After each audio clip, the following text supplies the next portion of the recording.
wano waagaziwa nga mukomeeri ng'ekitebe kikomeeri nga kuliko n'essomero nga kuliko n'ebisaawe mwazikako n'ekyalo kwe basambirawo omupiira. Njagala nkomewo wano ng'ekibiina kino kikyaliwo nga temwakitunda. Most importantly, njagala nkomewo wano nga kino ky'ekibiina ekikulembera Uganda. Kirinsanyusa okukiraba ekyo mu biseera eby'obulamu bwange, naye nga manyi kikyakola, manyi nti ekyo ekirooto kigenda kutuukirira, manyi nti olunaku lujja kukya nkomewo wano nange ng'omugenyi, ng'omu ku bakadde b'ekibiina, nga tukyali ku values zezimu, nga tukyali ku bigendererwa bye bimu, nga tukyali ku nnono y'emu, nga tukyali ku mulamwa gwe gumu, naye okusingira ddala Katonda nga tukkiriza ng'omulamu ogwo tugutuukiriza mu bikolwa bingi eby'enjawulo. Mwebale nnyo, mwebale neyanza Madam First Lady. Thank you very much.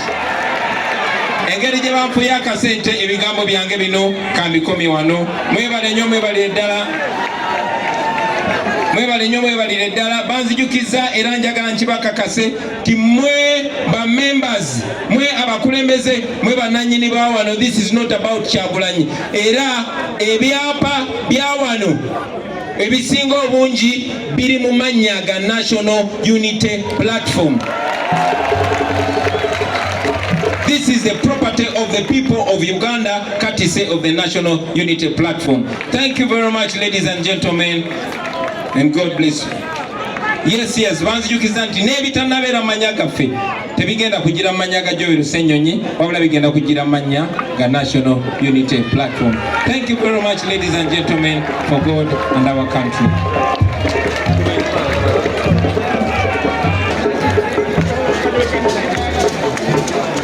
Olutalo nga luwedde yambalengule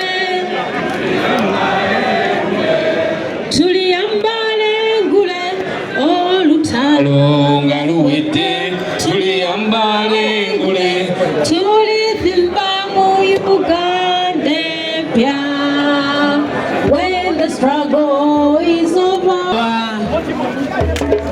Uganda tuli wano kitebe kya National Unity Platform ekiguddwawo leero wano Makerere Kavule.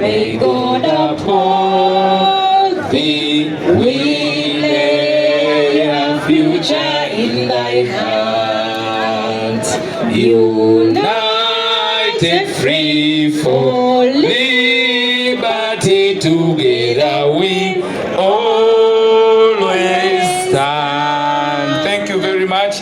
Twagala okwebaza mwenna abaliwo, mwenna ababaddewo. Let's allow the president to depart. Katonda, the leaders can depart. Mujja kuleka abakulembeze basooke bafulume. Abakulembeze bajja sooka bafulume. Security, abakulembeze.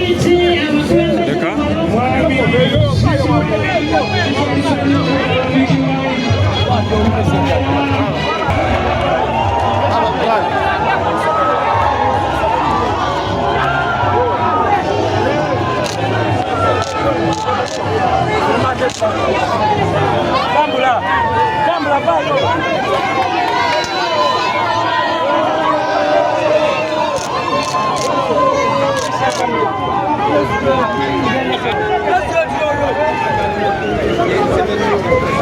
Kambula sebo. Uganda tuli wano kitebe kya National Unity Platform embeze kyakulema maziki lawo kano kiza besi kyamwerekeddeko amusiibulako wano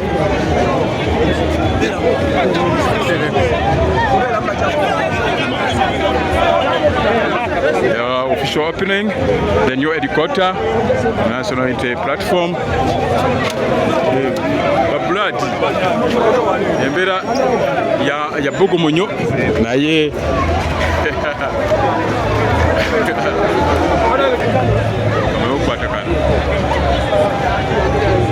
Uganda Makerere Kavule kulawe kibadde mukolo gwa kulawe kitebe kya NUP kya National Unity Platform wane Makerere Kavule wa Kampala City tunuleno bunga bes sampi siro mukaga nyemu 28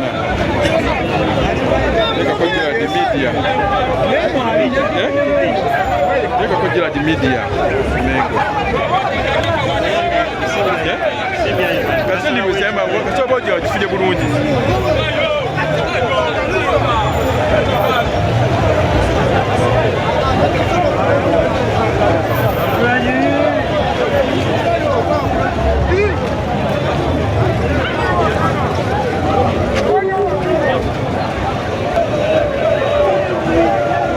News Uganda.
Bweri bera badde kukola okugulawo kitongoza kibiina kino wano Makerere Kavule abula basoze kweramu nabwe guwona ababyokwerinda nakola gulade ekyomutezo nakola gula naye kyasobose era basobodde okigulawo.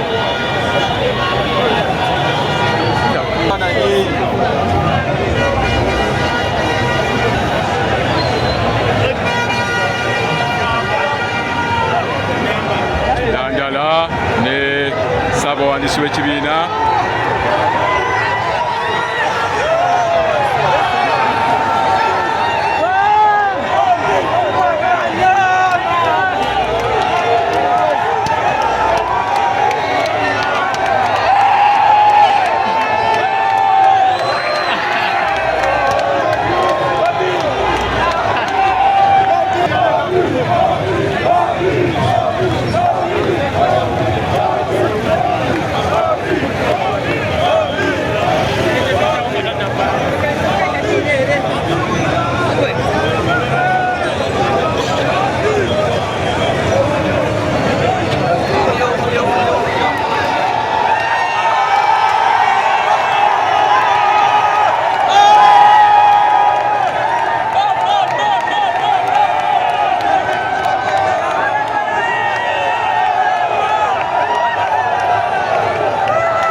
News Uganda tuli wano kitebe kya national lero kibatongozza wane Makerere Kavule bano bawagizibe